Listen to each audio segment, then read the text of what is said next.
So I'm here on the Oaksbridge Road in Acton, near Acton Park, and you can see behind me some plastic wands that we've put in place to create a temporary cycle lane that's segregated from the rest of the traffic to make it safer for cyclists.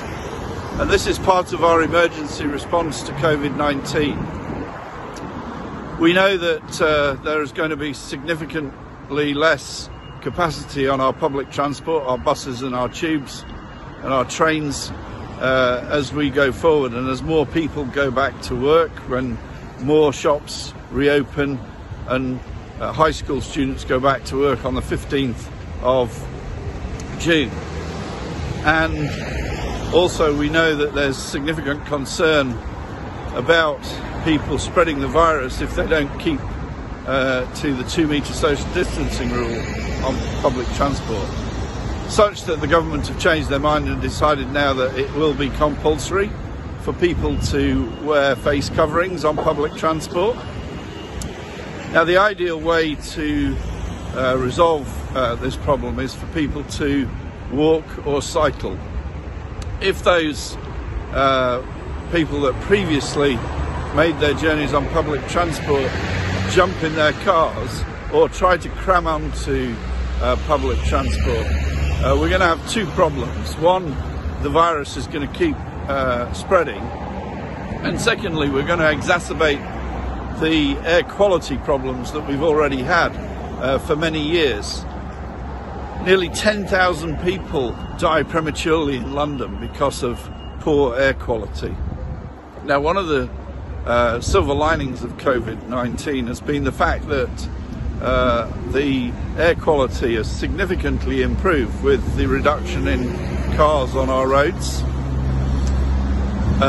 As we've looked at our air monitoring stations across the borough during the COVID lockdown, on average 25% reduction in nitrogen dioxide emissions as a result of that lower car use.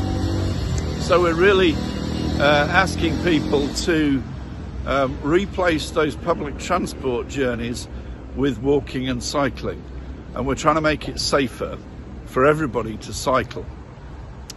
There will be about 200 schemes that we're looking to put in. We've got some funding from both TfL, the Mayor, and also the Department of Transport. And there's a Cabinet report that we'll publish in the next week, which will explain where these are and how we're going to do this. But as I say, it's part of our response to COVID-19. We're doing it under the emergency powers of COVID-19. So please don't jump back in your cars. It will only add to the congestion and air pollution and not help us get out of this COVID-19 emergency that we're in. We want to have a green, healthy, active travel recovery.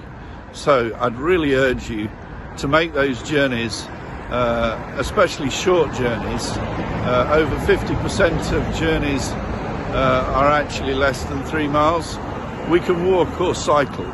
So I'd really urge people to get out on their bicycles and to walk as well.